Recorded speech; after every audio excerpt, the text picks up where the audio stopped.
liftoff as we continue in the second half of regular time for this Villa game. Just as a reminder, we are still on map number 1 of this best of 2 series. It's Northern Shield versus Tide Pods. Currently, Northern Shield are 6-5, so that guarantees at least overtime and does mean that the possibility for Tide Pods to take 3 points is out of the ballpark. That's quite interesting, to say the least. We've seen Hypers go absolutely berserk. Now, not in this second half after our rehosts. He's only 3-2-1, meaning that he found 1 kill last round and was most likely refragged off. So good on Northern Shield for being able to pick apart the Monkey Man himself. I like that word for him. I think we can call him the Monkey Man at this point. Just as long as you don't feed him too many bananas, or maybe too many, give him a bit of a cramp, and we should be good. And I don't know what's going on. we can hope it's fun little banter, like CCL and I have, but all we can do is speculate, and action phase is now underway, and Hypers. He's not even close to the site, and neither are the attackers, as they are going for more of a direct approach, moving towards a bedroom assault. Looks like a pretty much master minimal take so far. You got the Jackal coming in, which is a bit more of a change from how Northern Shield looked earlier in the half on attack. So they're pretty much doubling down on the roam clear, or pretty much just locking these players down in position, making sure there are no faults in the intel. With the Jackal, that's certainly going to help in tracking down some of those more off-site players, which could fit the name of Hypers, who is currently, I believe, kind of lurking around near the kitchen, sort of bottom Astro areas, with a potential plan to try to stall the attackers and force them back away. Hacker taking a couple of blows as Northern Shield recognize they got to come in below. They need to play vertically if they want to upset some of these positions on the site. Hacker could use his X-Kairos. I don't see what would really stop him there. You don't have any mute or any Cade in the path, and no bandit has been brought so far this game. So theoretically, should be able to use the heart breaching util eventually, but having the vertical play is always valuable, especially when you're trying to push over by Astra. You want to clear those players out. Nade will detonate, and Boobeth is starting to inch his way forward, supported by Hypers on a flank coming in from the clock. Oh Nade in hand. Raymond will drop it as Hypers picks him off. Always a show-off on stream as he completely tears through one of your entry players here, and the Iana removing a replicator is not a great sign, especially when Northern Shield, they want to wrap this one up here in regular time and not have to battle into OT, with the possibility of this game dragging on even further. Hypers will get him for a second as he continues to dominate. Now, you'd think that Hypers would be the one playing the close angle, but Hypers is actually rotated all the way around. Oh, quad kill for Hypers! He is coming alive. He has rotated his way into Master Bedroom. Now the final player of Hacker will be inside a bedroom. Pushing in, he'll be able to deny the ace of Hypers. Hacker now needs to find the remaining 3 players. Zigalo will be able to constantly stun him with his remaining yokai drones. With 30 seconds, things are looking quite dire, and overtime does seem like the most probable option. Can't even find the yokai drone here. Hacker spent. 15 seconds left. Trying to search for it. Choking on the toxic canister. No. Hacker just walks right on through. Triple kill. Almost made it happen with multi-kills across the board, but not enough HP and no ammo left in the magazine. Caught for a reload. And it looks like we have it here, ladies and gentlemen. Round 13, we are going into OT as Tide Pods. They've still got a hell of a lot of fight left in them. They want to continue battling on to potentially snatch up Northern Shield's map pick. It's quite interesting. 2-3-3 splits. And a lot of those rounds near the end, near the start of the game, that first half, I would say that on the attacking side of Tide Pods, it is very one-sided. We did not see too many close rounds, but now that Tide Pods on defense, Northern Shield on attack, these rounds are coming a lot closer, except, of course, the previous one. It did come down to what I believe was a 5v1 almost, or a 4v1. But hopefully in this overtime, we are now seeing this dining site once again, yes, it was, no, it was the site upstairs or downstairs? I couldn't tell. It was upstairs because they did take it. I'm losing my mind. I can't even keep track of where we're going. You've got, I can't keep track of the kills. I do. Oh my, I have to keep the focus on the game now. But I can do a little bit of math. Not a lot, a little bit. Enough to calculate 10 seconds to insert. Hyper's total kills. And that is 26 in a single match. Seconds left. That's very crazy. And I definitely, I can verify you on the math there. 19 plus 7, that's 26. Let's Hypers go. has been on a roll so far. I'm glad my years spent in school were definitely put to good use on the arithmetic front. Attacking trophy and statue, attacking the trophy statue extension will be Northern Shield as they come in from all angles. It looks like this is going to be kind of more on that horizontal front firstly, then transitioning into the vertical. But you know, the question you always got to ask about this roam clear, where is Hypers? Here he is, inside library, swings on the aggro, guns him down, but oh, there we go, Hyper. Finally, he's shut down by Creep, and yeah, wow, that was a weird angle for Creep to be in, but it gets the kill, and it shuts down Hyper, who is now sitting at 27. You know, I don't think I've ever casted any game ever where a player has gotten 30 kills. You know, a 20 bomb is rare, but a 30 bomb, that's like how many kills It's did almost Bolo unheard get today? of. Did you see that on Twitter? I did Bolo not. He played in the Gamers Without Borders tournament, and he got like Oh, so many kills. there it is. Zigalo, you had to do him like that. But kills are not everything. It also comes down, like, your gun skill even is not everything. Your game knowledge of knowing where to throw that nitro and using that cardiac sensor, feeding all that info to your team is absolutely huge. Other parts of info, that is going to be your drone economy, that of which is looking quite solid on Northern Shield's side, as they actually have 9 drones remaining. Now that can either mean that one drone out or 8 drones out? That is 8 drones out. So they have been using your utility quite effectively, and hopefully they are in the right positions. On the side of the 2 dead players, though, you guys have so many drones, you guys should not be spectating your own players. Now, I know Hacker is a lot of fun to watch, Aggro, but that call out to save his life is that much more important as he begins his assault through Laundry. Well, it's a pretty tense moment here. Northern Shield, they are desperate. They want to pick up this attack round because we know how ferocious Hyper gets when he's on that Zofia. Dia still searching from up on the vertical. We've spotted one player inside Memorial. Adjust the angle, but in the meanwhile, that player has actually rotated, proving that old adage. Intel is only 3 seconds long, and after that, it's just about good as redrawing. The foot is spotted there. Saw the toe just move a little bit for Dia, but he doesn't recognize it, and Hacker is going to cut down Zigalo in the rotate, but Bubith is still playing from inside Memo. Oh, and the breach! Look at the breach! It's scuffed! They aren't going to be able to move through here, and Hacker is caught. I don't know where Coffee is going, trying to play from cover, and Hennessy will swing forward, but a weird mess! Coffee can't handle the recoil. Creepery trying to move up. He spots one. Gotta go for the case plant, though. Needs to get it down, and the coverage will fail. Hennessy with the SMG-11. Oh, what an ugly round. Okay, I'm going to try to put that, what just happened, I'm going to try to put it into words and a little bit of a definition for everyone there, because it was a bit chaotic. So, to open up the round, a huge kill from Hypers, what we have come to expect, but what we haven't come to expect was the shutdown from Creepery. And if anyone was going to get it done, it was going to be him. He's been known to hit those crazy shots on the line, as he actually has... Oh, we're actually are going to get a technical pause too. Yeah, and oh no. Well, regardless, let me continue as these players get this sorted. And through that push, they were actually able to free up the top floor. They got their vertical control, but it came through the cardiac sensor and the information. And once you have that information, the cardiac sensor, you know where one player is, you know where 2 players are. That frees up of where exactly could the other ones be. Now, through that information they were together, hey, Laundry is probably going to be their most viable option to push with.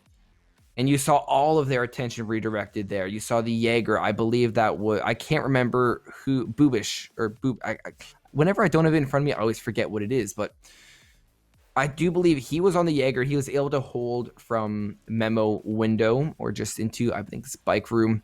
He did a phenomenal job holding that angle down, and he got the cross peak as long with the smoke. So you had a few kills go out, a few players try to push in because they didn't need to have 2 players holding the cross. By having the commotion, they fed the information to the team through dying. In case you're wondering, why would you rush into a room like that? You know you're going to die. You might take one down with you. And at the end of the day, when you die, it will show you a picture of the operator that killed you. And hey, it shows what's behind them. Is that another operator? Is that the lion, the person who most likely has diffuser? Oh yes, it is. Now you know where all the players are coming from, and you have to redirect and use that crossfire, which on the side of Tide Pods, they did to perfection. I'm just kind of thinking about the vertical play there. I wonder what would have happened if they had gunned down the Jaeger inside Memorial from like the sledge up in Statue, because I think where that went wrong is, you know, you've got laundry here and Memo is like up here. So if there's an angle coming down from Memo, you know, you've got to be in laundry from the breach. You can't really check over towards kitchen where the other guy is coming in from to deny the plant. And so there's just a little bit too many angles to watch there. I feel like if you get the guy in Memo, you could probably watch the flank from kitchen. And maybe we could have seen the plant there, but the vertical play was just a little bit underdeveloped. And I can't exactly tell you why. Maybe Dia is just...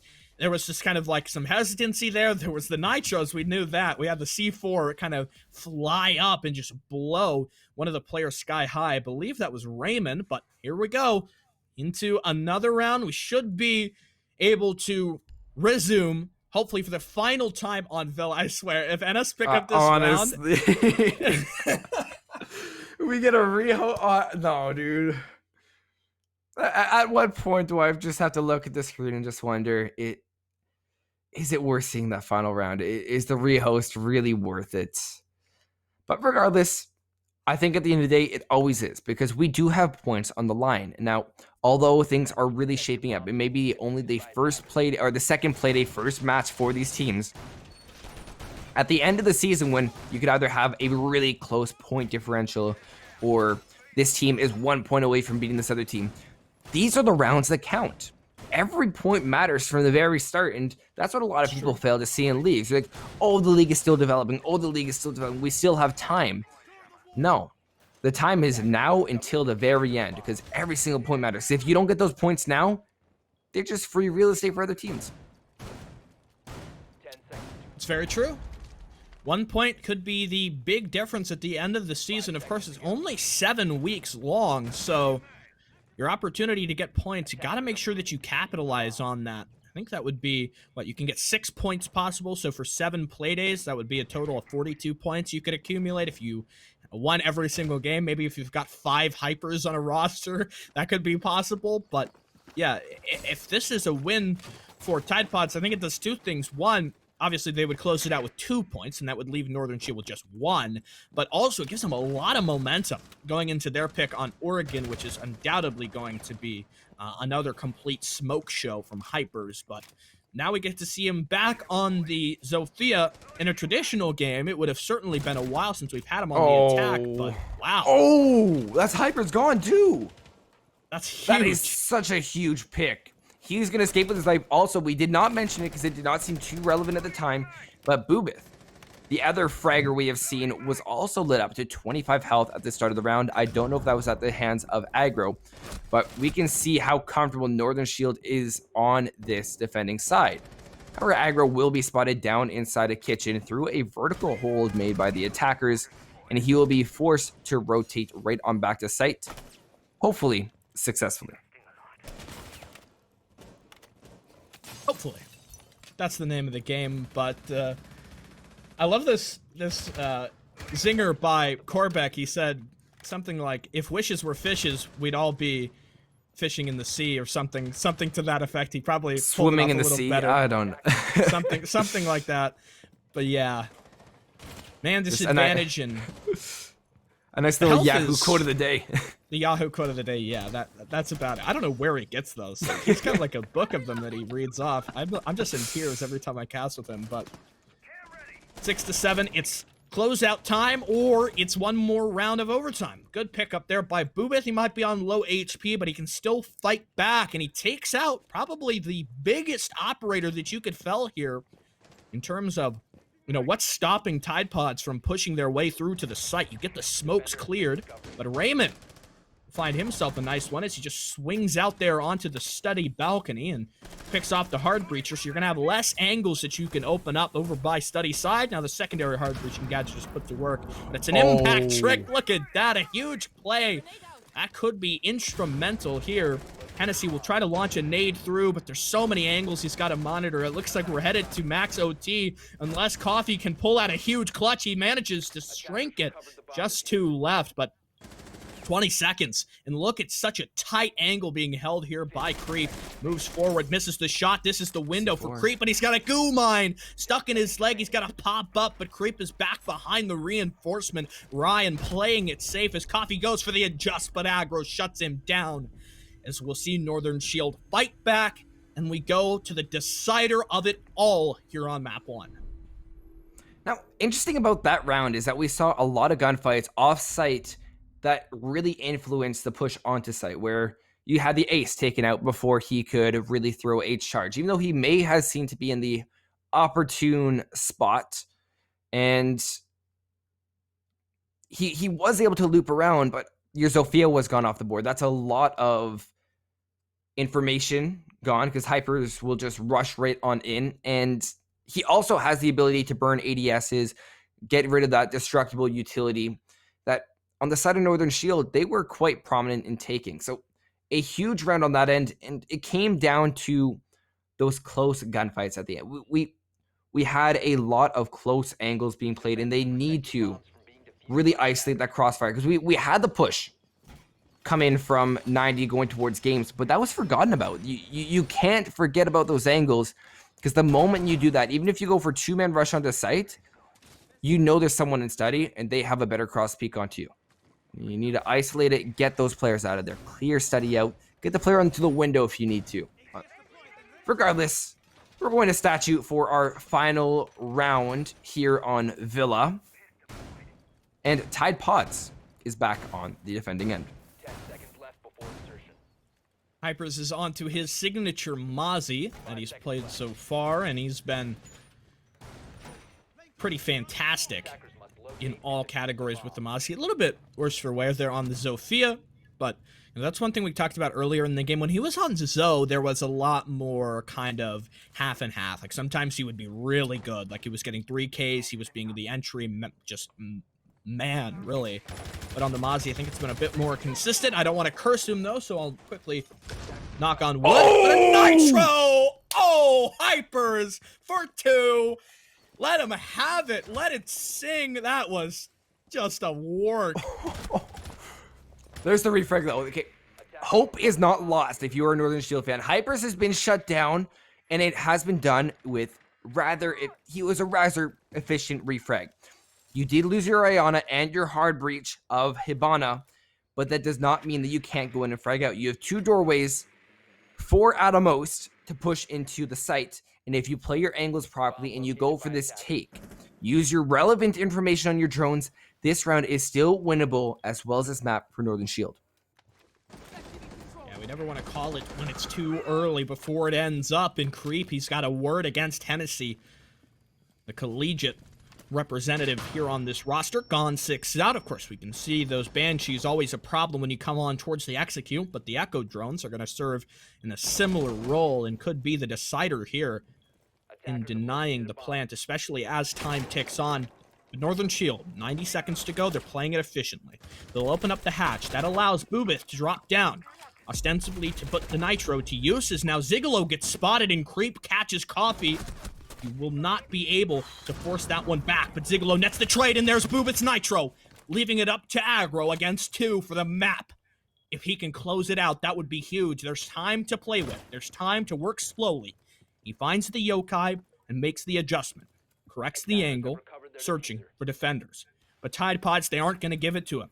They're going to play the yokai. They're going to play the clock out. They know he has to plant. 2 sonic bursts out of that Echo's drone. Enough to deny the plant 2 times, but A shield still needs to be cleared, and an ADS is going to absorb Aggro's last remaining lifeline. He challenges the angle, still trying to pencil in the round, continuing to play it slowly. A few shots ring out. M762 through the round, but Aggro's got to do something. Swings against the Malusi, spots the head, but unable to clear the shot, and it's Zigalo from Master as Tide Pods close it out. 8-7 all the way, Binks. Man, we asked for overtime, and boy, did they give it to us. And there it is. Hypers, although he was picked off early in that round, before the 2-minute mark, he went out with a bang.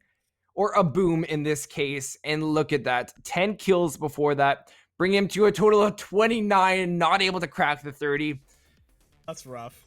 That's an unbelievable game. But I know we've had a lot of breaks, so we're going to give you guys a shorter one. 5 minutes at most before we get into our next map, which will be Oregon. And with these two teams, I doubt I don't even need to call it Borgen today, because I know these two teams are going to give us a good one. You do not want to miss this. Let's put it like that. But we've got the break ahead of us, so grab a few refreshments. We've got another fantastic match just over the horizon.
Hello everyone, we are back after our short break as we prepare for Oregon. Finally, we will get to the second map and hopefully this one a little bit more of a smooth ride for us here in the caster booth. It's Binks joining myself, Sticula, for another great Canadian game of Siege.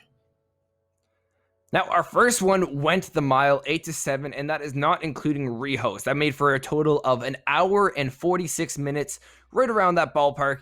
And that means all these players are going to be exhausted. This is the equivalent to going into possibly a third map in a BO3, but this is only a BO2. So we could see a bit more of the longevity and the mental game of these players, Bosch, especially on the side of Northern Shield, where they have just lost a map. That makes it that much harder to go and say, all right, hit that reset, guys. We have 5 minutes. Go for the walk, go to the washroom, and let's get back into this and win this game. Yeah, you kind of just got to refresh, look at this like it's a completely new plate, and unfortunately that is kind of what the storyline tends to be in something more close towards a best of two. When you think about this, Oregon, it is Tide Pod's map pick, but I wouldn't say that really matters all too much here. We haven't seen any crazy strategies. It's not like, oh, wow, Tide Pods don't look prepared to play this map. Hypers has been executing a phenomenal roam. And that can be huge on Oregon as well. Because when you think about it, the basement, if you got somebody who's experienced to play like a Mozzie roam, and then maybe Boobith tries to go up there to support him as well, it is going to be very difficult to clear him out. Let's just put it that way. And it could cause a lot of time waste, which is not what you want to do here if you're Northern Shield. You want to be as efficient as possible.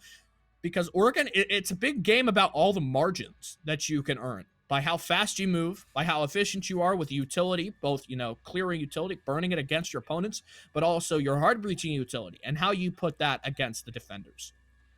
Yeah, a lot of people don't like to relate racing games to Rainbow Six Siege, but Oregon is literally a racing game on Siege. You have like those little lap times of plus or minus a certain amount of seconds.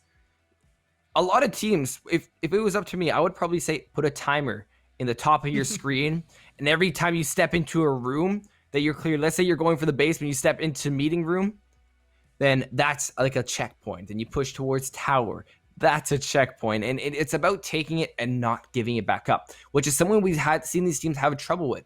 They'll take a part of the map and then they aren't willing to take it more from, because there's a defender either in a room or they are scared to push because they know there's someone on their flank. And it's about taking map control and being solid with it. So on the map of Oregon, that would mean that you are going to be watching for the freezer rotate up, or you have a player watching freezer as you push towards tower. Once you clear a section of the map, you make sure there's no possible way from them to rotate into that area. It's basically quarantined off. Yeah, you got to be able to kind of lock down your flanks, and that can be a trouble for some attacking teams. I don't imagine it is going to be terribly easy when you're looking at this from Northern Shield's point of view, right? You've got Hypers, who is constantly kind of pushing the boundaries and testing you against your flanks, and I would say Tide Pods, they might try to ban the Nomad here. I think that could hold some weight, being able to kind of set them off. But Northern Shield, correct me if I'm wrong here, Binks, Nomad was available on Villa. We just never saw her played for whatever reason. They preferred much more to bring like a Jackal Lion comp to actively search out the roamers, but the problem was they never put that utility towards actively trying to clear him out. I think more of a passive, flank coverage could be the decision to make here, but it's so hard to predict Hypers, and I think that's why he's been so disruptive this game. Yeah, and I could not have said it better myself. Oh, correct me if I'm wrong. We are frozen on 2 seconds, right? Not again. Oh, we got into the first operator ban. I heard it, and I can hear it continuing it. We're gonna get a refresh. Roll your shoulders back, everyone.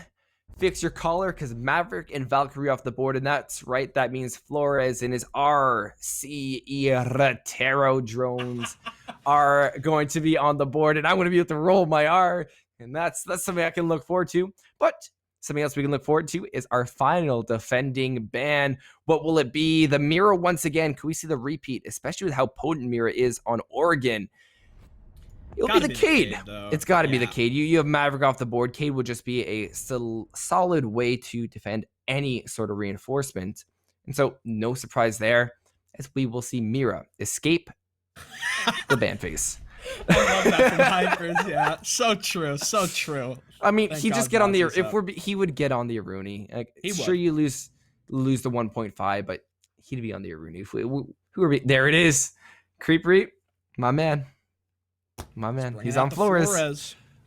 Let's see how this one goes, but yeah, Cade, it's almost like a responsibility. If you ban Thatcher Mav, you got to take the Cade out as well. That's sort of the way I used to describe it, because Oregon, it's not really Cali's map. You just see a little bit of Twitch sometimes. That's one thing. I think Twitch has a bigger role in the meta than she did maybe 3 or 4 months ago. But they've got the Flores, which is kind of filling in that one flex role that you have to slot into your composition. Maybe you could say that's true for the Buck as well. Dia's going to bring the Skeleton Key out to round number 1 with the hope of disrupting some of the defender holes. Of course, you can see there inside both the BA sites, the entire floor is wooden. And so what that means is vertical play is very much so an option. And the Skeleton Key can be very successful in disrupting some of these very commonly held defender positions when you're talking about something like maybe a player that's holding close to that big ADS stack right at the trophy door. That can be near impossible to deal with. Hypers is playing close at the master bedroom door, which makes me think a spawn kill is coming, and I think our observer, Tango Mango Down, well, he's kind of clued into that one a little bit as well. Hypers goes for it, Hacker put down. Say rip to your heart breacher. Wow, what a play. I was just about, before we saw what Hyper was doing, I was scared. I said, we only have one hard breach on the board, and they are gone. There's no hard breach device being brought in by the Buck. I don't know if he even still has access to those. And Boobith is taking a massive amount of damage from a nade from down below. Very nice lineup there. Kind of scary to go and re-peek that. But on the side of the attackers, you need to choose your utility a bit more wisely.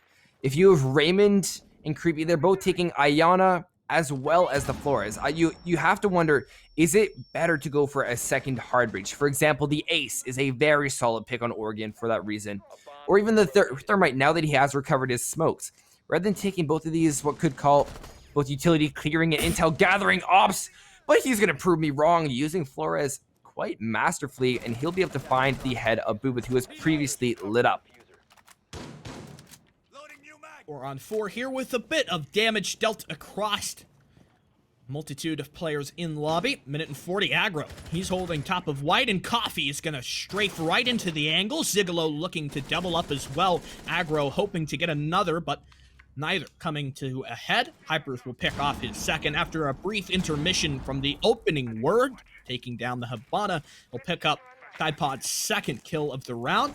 Replicator to come. This could serve as a bit of a shock to the Tide Pod ranks, as suddenly they realize maybe that's an attacker, or maybe it's a source of intel. Maybe it's a Hypers waiting at bottom white to collect a third, and the knife finisher to rub it in. Down now for Creep, and here goes 4. Hypers. He wants to confirm it. Could we see the second ace for Hypers in just 2 short maps? Waiting for the angle at bottom white. He's got everything that he needs. This one is going to be a tough look for Raymond. Such a tight angle to try to get the muzzle all the way up there. Try to go for a little bit of burn. Hyper's ready to back off. Doesn't want to take any supplementary damage from that frag grenade. This could be huge for Hypers. Spots the gun barrel. Maybe not. He'll try to get it, but Raymond just manages to slink past, and Hypers shut out. That's a great one there. The mental boost for Raymond. Not an ace for Hypers in this round. He'll now be stuck, needing to find Zigolo and Hennessy, pushing up towards sight. There's the beautiful cross that we talked about earlier, and Zigolo will find him, and that will be the first round going the way of Tide Pods off the back of Hyper. I mean, he's just been nutty. This is like, it's his second quad kill, maybe even the third time that he's gotten it so far, because he has just been crack on. And we spent so much time talking about Hypers, but it is pretty rare to see this level of sustained impact. I'm most of the time at a loss for words. Whenever I'm at a loss for words, I'll give you a fun fact. And Sticky, be honest with me and tell me if you knew this one. When a Flores drone is entered the anchored state, it can jump through an Aruni gate, stay solid, will not be destroyed, and detonate on the other side once you jump through it. So, like, if you would jump and then trigger the Rotero mid-air? Yes, like as if you were jumping onto a wall. You go through the Aruni gate. It will disable it, Wow. not disable the drone, and it will detonate on the other side. So if you have a Shiryu gate defending any sort of utility on a doorway, you jump through with your with your Rotero drone. Then The Rotero. you jump with the Rotero drone, and then it will detonate on the other side. Your timer will go off as normal because you cannot destroy it because the Shiryu gate does not count as an explosive. The only thing 5 seconds remaining. that can stop a Flores. Well then, that's something interesting to know.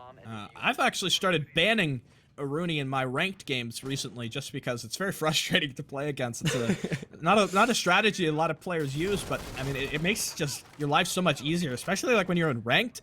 You know, you don't want to have to be coordinating with your team like, oh, I need flashbangs here or there, but we've got a bit of intel. We'll have one player jump in, Raymond Gunsight Train. He tries to go for it, but how do you lose that? Hyper sees the drone, and it's just like a taunt. Doesn't even lose a shred of health, man. How do you lose that? Raymond should have just put a nade on him, force him to run away, but oh, that's tough. That's tough. That's the only way to describe it there. Hypers finally does take a slight portion, less than 60 HP as he tries to skirt danger, working away, but that's such a big pick, and now Hennessy gets one on Oh, Adia man. as well. You've got Boobith creeping up the staircase. Sophia expects it. Ooh, it's a tough ask for Boobith. Aggro does not chase down, though. You have no option. Proximity alarm will give away your position and your intentions as the C4 will be ripped. Won't be able to find any health as Creepery will try to pick up these shambles that have encased his team this round. Regardless, minute 40, Zigalo has now deployed all of his 1 pucks, and you can see with the abundance of utility denial on the side of Tide Pods, they aren't playing the current meta. They're trying to go back to the utility dump meta, and it is working quite well for them, as they've been able to deny not just with frags, but through any sort of means of getting hatches as well as reinforcements. Sneaky here for Creep, who works his way forward. You got to be careful, though. He doesn't exactly know if there's anyone playing behind the bomb chassis. Head of the Wamai spotted, but it's a quick reaction that nets Zigalo the pick. With 1:05 left, the round getting lower and lower, and so does increase also the pressure resting upon Hacker and Aggro to try to work this one better through. Hypers, not a quad kill in the round, but his impact certainly still a major contribution to Tide Pods as they will work their way up to a flawless sending away Tide Pods' hopes in that basement attack, and Tide Pods have just been very impressive so far. I need to wonder on the side of Northern Shield, because that in case you guys are wondering, look at the top of your screen, absolutely beautiful looking overlays. You can actually see which team picked which map. This is Tide Pod's map pick. They were able to win on Northern Shield's map pick, meaning that they have now the advantage, and they are also, while they're starting on defense, and that is an advantage on its own, they are doing it with style, with that previous round even being flawless. Defenders, protect your bombs from being defused. So keeping that in mind, you can imagine the terror for Northern Shield. Now, of course, this is a decision, a map pick being made with Hypers, who is a sub from Slaughterhouse. So in case you did not know who he is, Hypers is an absolute gunner from Slaughterhouse, a Challenger League team. Great one at that. And they have done their due diligence in planning for this game, or what it seems like. Essentially, if you were in the briefing room, I assume it looked something along the lines of, Hypers, we're going to drone you in. Go in and go burr. When you're on defense, use your headset, use your gun, and go burr. 5 seconds to go. And once you die or are not useful in the round, we'll go from there. Attacker's objective is to locate a bomb. Does that sound about right? I feel like that was the debrief. That's the game plan, really, here so far. It kind of takes me back to kind of like old G2 with Kanto when he was really in his prime. I think Fabian coined it Kanto Go Kill. This is kind of Hypers Go Kill. So he's done so far. He's been a pretty he's been a maniac. Let's put it like that. No, Here's not the Hypers C4s. for- We haven't talked He's about his been- C4s. He's been so good with the C4s. It's really a crazy thing, but oh, They're behind him. He doesn't hear the Zofia. They're behind Hypers, you. Hypers, Oh my check goodness. behind you. I don't know what he's looking at. I guess maybe he put his headphones on backwards, but yeah, that There it explains is. it. There it is. There it is. Is it though? Is it really broken? I mean, Or Hypers, is we this saw another, you. We saw you another have an walk-in intimate closet moment. situation? He had an intimate moment with Zofia before, and now, I guess Aggro is just making sure that his stance is clear. He does not want none of it with Hypers. But now, Northern Shield, they have the man advantage going on to this meeting kitchen attack. And that is a lot more influential than you may think because of how important it is to get those clears. But this way, what? How do you, one, how do you not kill him from that range? And two, how do you get away with your life from that range? I am full of questions, but they will all be answered eventually as the round continues to go underway, as a Retero will be detonated on site, getting rid of any sort of mute jammer in the radius.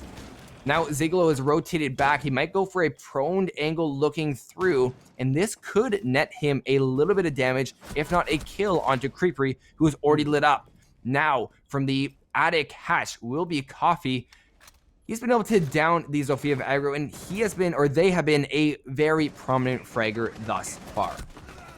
Now, the fact that they do not have the attic wall hard breached open up top is a major problem. You're not really going to be able to plant on stage with that threat up above. All Coffee needs to do is kind of just wait up there. Eventually, his impact is going to be felt, not to mention Zigalo's holding down here as well, and you can see the impact of the hatch. Can't exactly blame Creepery for being off target. He was wondering about the cap can, but got caught by the mute instead. Where's Raymond? He's over here by the garage. I guess maybe he tried to push the front in the meanwhile. Looks like there's a mute jammer there on the wall, but you know, a hacker has not been... He's not alive, so he can't trigger that anyway. Won't really matter at this point. You don't have enough manpower for that being open to really provide anything here. It's going to have to be a clutch city for Raymond. Pushes forward, but does not best Hennessy in the T1 stairs clash. So, on the side of Northern Shield, that seemed like a complete breakdown of communication midway through the round. You had a bit of a stall out. You don't know what you want to do with your push, and that's understandable. Especially when you're pushing a site like meeting room, it can be confusing with who's watching what angle because of how many there are. And that's the one empowering part to the defenders. They did a phenomenal job. On the side of Tide Pods, they did a phenomenal job watching down. You need to have the communication, whether it means, okay, we want to go to attic. Well, how do we get attic? Okay, we're going to have to go through big tower. Big tower's muted. How do we get those mute jammers off? We have to have a Cali, or we're going to have to go around to master bedroom. The master bedroom part seemed like it was a big cross on the plan. There was never an attempt to even go for that. And that just was the downfall of Northern Shield because they had the opening pick onto Hyper. And I want to add, that round was won entirely off the backs of the core Tide Pods players. No substitute there. And they did it in a flawless fashion. None of them died. So that does restore a lot of my faith that this team is not just being carried by Hyper, since they did win that round on the tertiary bomb site all on their own. Up to dorms once again. This was the Hyper show. I think it would be fair to say. Last time we went here, he was pretty crazy, all things considered, and I think a lot of the issues that we see in that previous round kind of correlate to what caused the downfall of Northern Shield in round number 1. It was the lack of the hard breach, or the, I guess, unsuccessful nature of what happened to the hard breacher. But Hyper's going to try for the run out here. This is one he used to do back in the day, but unfortunately for him, nobody's really going to take this route. It looks like Northern Shield are going horizontal. Probably going to be a big window take, eventually winding down, so no doubt Hypers is going to come sprinting down the green hallway, but look at this. You've got some coverage for it as well. Dia playing a long angle, watching that green door to make sure that there is no route back in for Hypers to sneak through. Now a replicator to move forward as Coffee picks off one. That's Dia taken down, and that's going to give a lot more credence to the roam as well. Now you don't have a man inside of dining, so you're going to have to adjust somebody as well to try to continue clamping down on this roam threat, and it looks to me like Northern Shield are kind of getting stalled out. They cannot secure control inside of the dining room, or rather inside the kitchen, excuse me. And what that means is you can't, play the vertical, but you don't have Dia. You don't have your skeleton key, so that doesn't really matter here. Use the Rotero trick! Please! He's gonna I hope he watches the VOD, and I want to see that in CCL. Anytime Flores is on the board, you better use that Rotero trick because it is absolute masterclass and will save you so much utility. But regardless, these are two players on the flank. Hypers as well as Boobith. The fragging duo from before, it won't really matter as that will be a double kill for Creep also right up at this exact same time. I gotta look, wait, what? Okay. Okay, Zigalo will get the nice headshot. We're gonna act like that was a nice common distraction. You see that all the time here on Siege. But finally, the Roteros are gonna be deployed as they will give a lot of info to the Flores as he's also able to make them detonate. As you now hear, caught on the rotate will be Boobith. Good kill from Hacker. Now left up to Hypers and Zigalo. They are caught with 55 seconds remaining. Hypers was going to go for the window run out, but now that his teammate has fallen, that is no longer a viable option as the commit will come out. Zigalo will find one. Hackers has the information. He'll get the down. Now waiting for Hypers. C4 was detonated as he rotates up the white stairs. It's now going to be a game of pre-fires. Whether or not Hypers is able to make it in is all rotate that remains to wonder, and he makes it in. He'll find the kill, rotating all the way to games. How that rotate was even possible through that brief second of planting. A very nice kill on the side of Tide Pods, and they will remain flawless thus far, going 4-0, and no surprise there, a pause from Northern Shield.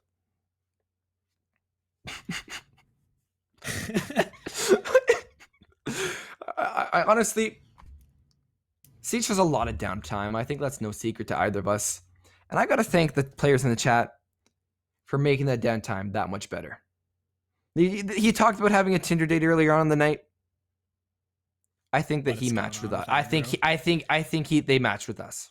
All right, Zigalo, comedian on the Thunderbird. You know, actually, Thunderbird's a Canadian operator. Maybe we can get like some kind of like exemption for a CCL. Like maybe she can be allowed because she's Canadian. Well, she is Canadian and would have a Canadian birth certificate. I'm not gonna make any calls. I don't know the lore as much as I should. And it's a very interesting lore. She's like from the Nakota tribe, from what I understand. It could be the Nakota tribe. There are multiple First Nations Nakota. There's a lot of different tribes up in Canada in the northern part by Nunavut. You have honestly all over the region. And if you're looking for a good lore to check out, I don't remember because I have not read it recently, but Thunderbird's lore is some of the best I have read in a long time, and it does pay a lot of tribute to the stories and the hardships that the First Nations did to any sort of Aboriginal. There's so many names that we have gone throughout the time, so I think it's phenomenal that Ubisoft took the direction of that, and Thunderbird is shaping up to be quite an interesting operator. So I'd love to see an exemption to have her in play. Attackers need to locate but and defuse. We'll have to ask Scooby. I don't know because when she was introduced, she wasn't introduced as another Canadian operator. She doesn't operate. I don't know if she operates out of Canada or out of some other organization, which is quite interesting to me. I wonder if she's part of the what's it called? The night something? Nighthaven. Nighthaven, yeah. Look at us. We know our lore. Yeah, we know our lore. Thank I read it like one time. So we're good. We're practicing our lore here. You get to watch some good Canadian Siege, and you also get to learn some good Rainbow lore. So we've got the whole package. But Hypers has got a whole package as well. So he got 19 map. No, not 19. He got 29 map 1 plus 28. What that lands him at like 40. I got you. What is where's it? Where's the 28 coming from? From He map should 1. be at for map 1. Yeah. What's his combined series? 28. Combined 29 plus 8 is going to be 37. 37. That is impressive. And we're not done yet. We're 4 rounds in. We're not done yet. Imagine if this could have a third map. Like, how many kills could Hyper get? He's just a monster. Like, Hypers has been... He set the record. I feel like we talk about him too much. Like, almost like I kind of want to like roll it back, but it's hard. It's hard not to. Let's try. Let's try this round. we're not going to mention Hyper's name. Okay. If Hyper kills someone, we're just going to mention who died, I will and try we'll fall. I'll try to cut him out of my play-by-play so as hard. much as I can. I challenge you. Because you're the main shout out of the two of us. I challenge you to that. But jumping back in, 2 minutes, Aggro will be pushing down, trying to challenge the player down inside a freezer as Hennessy will rotate out. Good pickup there by Raymond. Fells Boobith, and the opening pick goes to Northern Shield. It's a very well-needed one, especially given the position we're at here in this game and the, well, lack of rounds accumulated by Northern Shield so far. We have a few X-Kairos being detonated. That's going to open up the freezer hatch as well, unlocks an additional sightline should any players from the defense choose to go over towards the freezer sandwich area, as it's sometimes referred to. Nobody in that position right now, of course. Now Jaeger moving forward. Aggro is going to shoot a few bullets forward now as Hennessy goes for the reload. Still trying to provide support as a nade will go through and land over near the hallway. Zigolo picks off Raymond, and Hennessy taking a bit of shrapnel. He'll rotate. I love this move by him. Knows that he needs to get aggressive. It's 4-on-3, and I doubt they're really going to check the angle now. They're probably going to assume it's clear, especially with Zigolo providing that distraction, swinging the corner elbow, spotted as Hennessy tries for it, but all of his teammates have fallen inside the objective as the case begins to come down. Halftime on the ticker left as Aggro is able to do it. Lands the headshot, and Northern Shield finally will put up an attack win. Mango, I need to say, you absolutely suck for not doing nothing but spectating Hyper. We noticed. You think we didn't know? We noticed it, and that's a round of applause for sorts of Sticula. different directions. I don't think people realize. If you guys are watching, you don't realize how tough it is to not mention a player that is so prominent and making such big plays all the time. So that's a round of applause to you, Sticula. That was a masterclass of avoiding a player, which. That's a challenge that not many casters ever have had to deal with. It's not. We're inventing our own challenges here in CCL. But let's hope that Northern Shield can put together another round here. I'm really hoping that they get the 2-4 half, because I do not want to see this game wrap up too early on. I want to keep casting. I don't want to go home. I don't want to have to end the broadcast. I want to keep watching and enjoying CCL. So what we've seen so far, let's hope it gets a little bit better for Northern Shield. But talking about round number 5, things that Northern Shield did right, Binks? Well, there was actually a lot of it. I like their early clear. Now, that was also in part to on the side of Tide Pods. We saw them rotate back. I remember at one point, we saw a cluster of their players all inside a freezer. Now, that was quite curious, to say the least, where we've seen them go for that aggression. I think they might have just gotten caught in an awkward angle, like, yo guys, we can't push up, don't push up, they have the angles covered. And that was a great job on Northern Shield. They were able to get to those angles in time to block them, and that is huge. Whoa! I can say his name now, good night. We're gonna see the good night? I feel like we're gonna see the good night, because that is the time to say it. Hypers with a huge flick shutting down Aggro, and largely what helped them in the previous round will not be the case in this one, as the roam clear of Northern Shield to be shut down quite quickly and almost lining up a second head. Hyper is lucky to survive that one. I felt that in many books you could have called that a headshot, but regardless, Creepery, he's alive. He can tell the tale. Yep. He's still alive to tell the tale, and now he has to push up. He's going to be able to swing and actually find the headshot onto Hennessy, but there's Hypers with the refrag. C4 will come out, and you know his C4s don't miss. The triple kill for Hypers. He is hunting for the ace on the second half. He has to find Hackers as well as Raymond in order to make that happen. But Hypers, he's a man on a mission, and if anyone's going to be able to make it happen, it is him. But not if Boobas shuts him down first. There's the refrag. Hackers has dropped the hatch. He'll find a double kill. He's gone through electrical. He'll get refragged by Coffee, but now he has paved the way for Raymond. He only has to find 2 now, Zigolo and Coffee, the 2 players remaining. The mirror glass has been shattered, meaning he does not need to worry about it too much, as well as Electro being cleared from the hatch above. The remaining 2 players are situated in supply. Swing towards laundry. Swing will come out. Raymond will win it out. Now has to find coffee, and he'll die to a Goyle shield. How was that detonated in a huge clutch? And Northern Shield will bring it to a 4-2 split.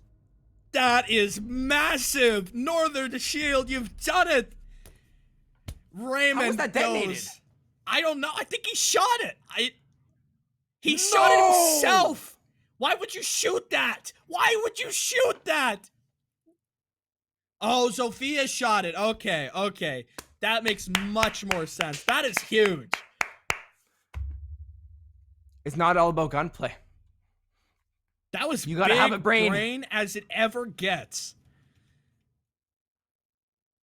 We have a third-person perspective. If you're fooling us, you fooled them. I'm sorry, that's how it works. If you fooled us, you fooled them. And defuse as many bombs as they can. We talked about Goyo. In a previous matchup, Goyo has been a pivotal operator in the lineup. But everyone forgets to mention the fact Goyo goes both ways. If you have line of sight onto that gas canister, you can shoot it out and it will hurt the defenders severely. Because I saw that guy's smoke. I saw his health going down, and I was left wondering, what is going on? There's no smoke on the board, and he's not playing smoke. He's on the mute. And even if he was on the smoke, smoke cannot be hurt by his own canisters. Right. Wow. 5 seconds to go. If you want to die just for that, the collar. do you know what that came off? That was a piggyback play from Hacker. He dropped Hatch like a madman as Habana, and he found 2 with him. Both those players got their 2 picks. They didn't win their ones, they won their 2s. They won their 2s. That was really, I like that play from Hacker. That's really heads up. You know, to drop the hatch, you have to do something there. Oop. Vipers, ooh, almost spots him. Castle up on the hatch, just doing a little bit of demolition work. This is a little bit more distant strategy. It's been a bit of time since I've seen this one. You got to worry about the vertical angles here. You can see that tracer perfectly illustrates it for us. Hypers can't move past, but Creepery misjudges the angle and misjudges his ability to gun down against the superstar. He slipped by. They Got don't it know. back. He's completely undetected. Oh. Okay. Should know. Oh, The there's mice. the evil eye. That explains it. So they know where he is. Meanwhile, Boobith will be able to find 1. Dia also finding the head of Hypers. Those are 2 of your fraggers off the board, but never mind. Zigalo, he's been slept on for this match. 8-3. He'll find the head of Aggro, evening things out 3-3. And Dia also severely lit up, and without utility, Hacker, the remaining defender with the C4. We have Raymond on the hatch. Quite an interesting stalemate we find ourselves in. As soon as when the players make a move, you will see everything explode. You're just sort of looking to work the angle, and he spots out Zigalo, so the Ace's moment in the sun is cut short. Hennessy's got to rotate back. He needs to recover the case. The Jaeger's head is spotted, and that'll be the window that allows Hennessy to right the ship, to even us back up. A nade is tossed. Distant to Hacker. He goes undetected. Waiting, trying to check the angle. Unfortunately, Hacker's going to shoot his teammate, but makes up for it as Northern Shield go 3 in a row. That was so that's so scary, that situation, because if you're on the side of the Malusi, you don't know your teammate killed you. At that point, you're thinking, oh my god, I didn't do my job. I didn't kill the Ayana. Because you don't have time to imagine like the heartache that you feel in that case. That's the scariest part. That's like the #1 cross peak in the game, where it's literally a 180-degree angle where 2 defenders are staring at each other, and it takes so much discipline not to hit each other, especially when your teammate has 10 health remaining. Regardless, Northern Shield are fighting back, and they're being quite ferocious about it. That was a very interesting hold, and I'm a fan of it. Now, Sticula, you mentioned it briefly. Have you seen that setup in the past? I've seen a few iterations, but can you take a deeper dive? How exactly did that setup work? Essentially what that strategy is you don't extend into elbow. You kind of just turtle up on the site. I think the most recent time I've seen that strategy, I want to say it was in Challenger League, but it wasn't actually on a basement defense. What? It was on a meeting defense, and you would open up the hatch and you would play the sightline to deny somebody coming in from bunker. So, because that's a pretty common way to get into T1 without having to, you know, kind of choke point in through the door, and it gives you a little bit extra angle. You know, you can kind of cut off some of the flanks below. That's the other time that I've seen them, but it also works well there for the basement. The one kind of weak point in that strategy, though, is if you got a Mav, which obviously isn't available here, you could just torch the wall. Like, you could just torch the wall and elbow, and that could be a real problem if you have to funnel back through the E-box hatch and you've got somebody that's covering that, of course, because with those angles open for the defenders, they work both ways. And so you could just have somebody sit in bunker, watch the hatch drop, and that could be, you know, a killing field. Do you know what I just realized? Attackers have located a bomb. Zigalo has a better KD ratio than Hypers. Pretty surprising. Not exactly what you'd expect, but I said it last round, Zigalo is someone we've been sleeping on. He has really come alive during this game, and I'm quite interested in the pushes we're seeing come out. Now, if you're wondering, hey, Hennessy still why left on his Gemini Replicator, why would he stop there? He had the info cleared, and when you disable the Gemini Replicator on your own, it actually has a much shorter cooldown than if you were to, say, get shot or hit the Surety Gate. Just a few shots starting to ring out here as the round progresses and Tide Pods kind of establish their identity.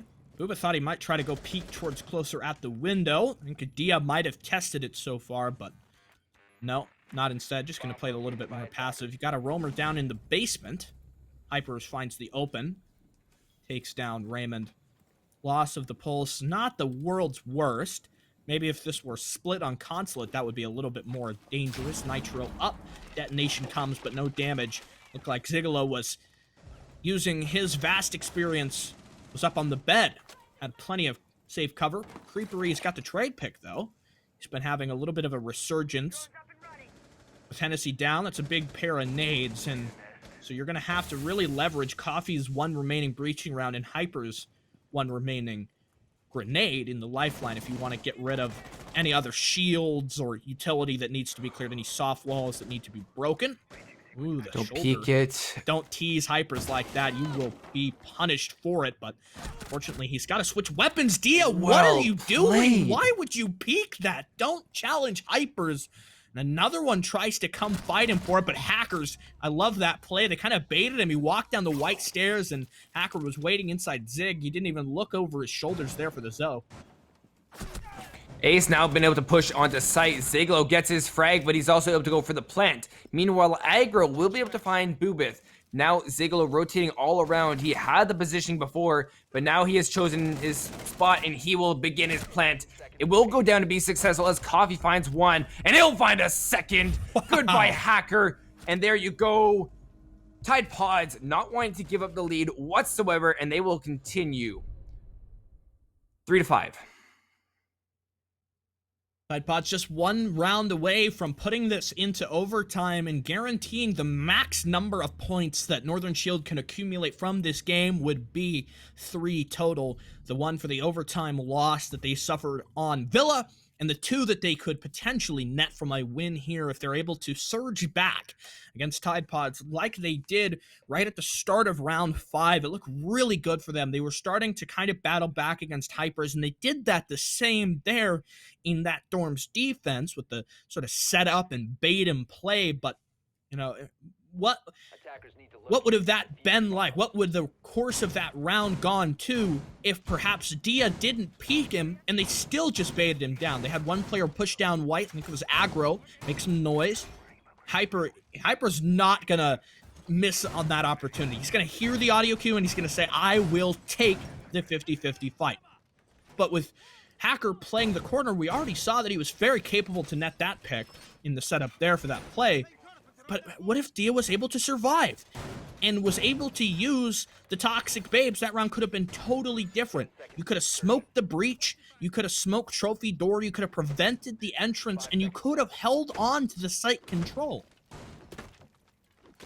Attackers are moving out to locate a bomb and defuse it. A lot of theory crafting, and it's probably one of my favorite parts about Thieves. There's so many things, and I think Oregon is probably one of my favorite because of how much we know it. We call it Borgen. Although this match, we've seen a lot of new things come out that I have not seen in a while, or seen adaptations on a familiar theme, which is something I am a huge fan of. But there's so much theory crafting possible because of how well we know this map. We know what exactly can happen, and we know the different ways players can hold. We also know Hypers. He'll go for his opener all the way down in Freezer. Aggro Mango, gone early on. Where aggro was?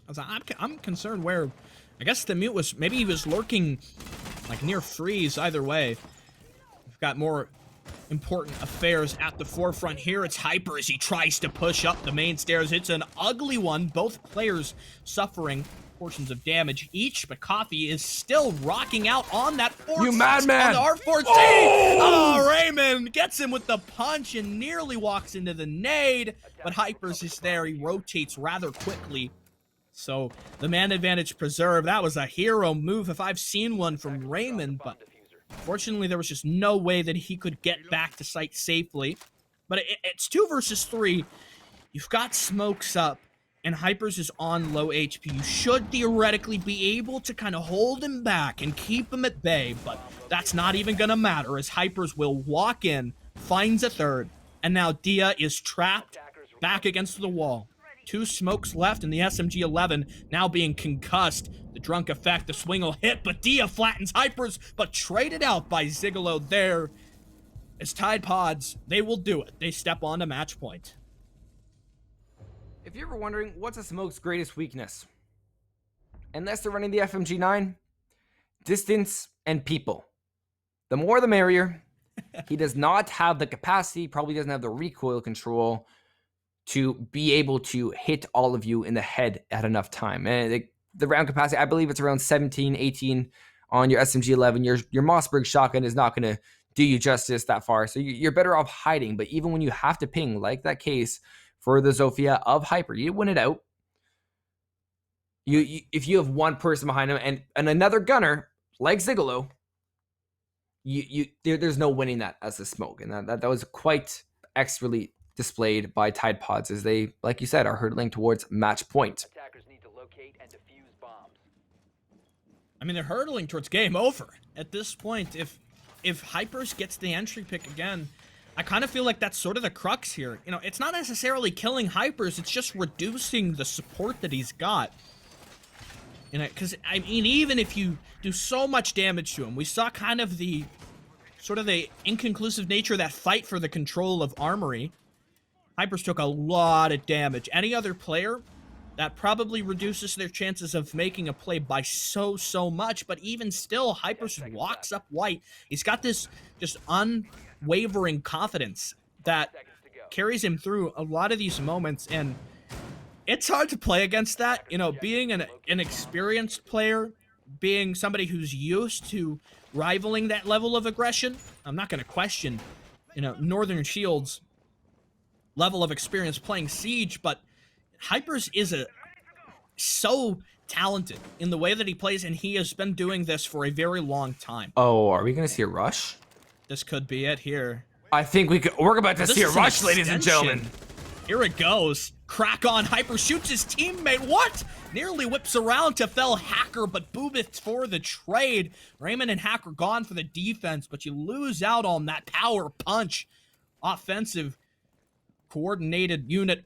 Hypers and Coffee there. So this round is just denying all expectations. I mean, it's match point here, Binks. You might as well rush. You want to completely drop the gavel on this round and say it's over with. At this point, they've been playing for 2 hours and now 30 minutes. They are mentally botched. They want to see what they can do. And Boobith will do his due diligence in using his Inox 3 scanner in order to find another player. And a head. Oh my. What? I don't even know what I'm watching. Attackers have located a bomb. Hennessy So is going to find massive. 2 huge head kills. As they on, and he'll find a third. Tide Pods are going to win it outright. And that's going to be a 7-3 win. Both maps, I might add. A win! They got it! Tide Pods, they smashed through it. Clubhouse, rather Oregon. Forgive us there. There we go, Oregon. It's Oregon, and it's a quick quick thing. Hypers went huge. I can't wait to see the stats after we get it all added up total. Not only the kills for Hypers, but also, things like KPR, because he was a lot of rounds. We were talking about it. He was getting 2 or 3, and sometimes he would level it up even higher than that, which is just crazy. I lost my words on the last round, as a lot of you probably noticed. That was a huge 3K to end the round. It was big for him to step up there, I think. He really filled it. You lose Coffee and Hypers, and you gotta do something. You can't just sit down and say, next round. No, Hennessy, he knows what he's doing. He's capable. He's a warrior. That's a big part of who he is. Do you know what that map did for me? It really restored my faith in Tide Pods. Because going into this game, I see Hyper, I'm like, oh my god, they got a gunner. There's no way they're losing this. Did Hyper do so much for the team? Yes. Could there have been a breakdown of chemistry? Could it have been a nightmare playing on that? Could we have seen a breakdown of communication? Yeah, that could have been the case.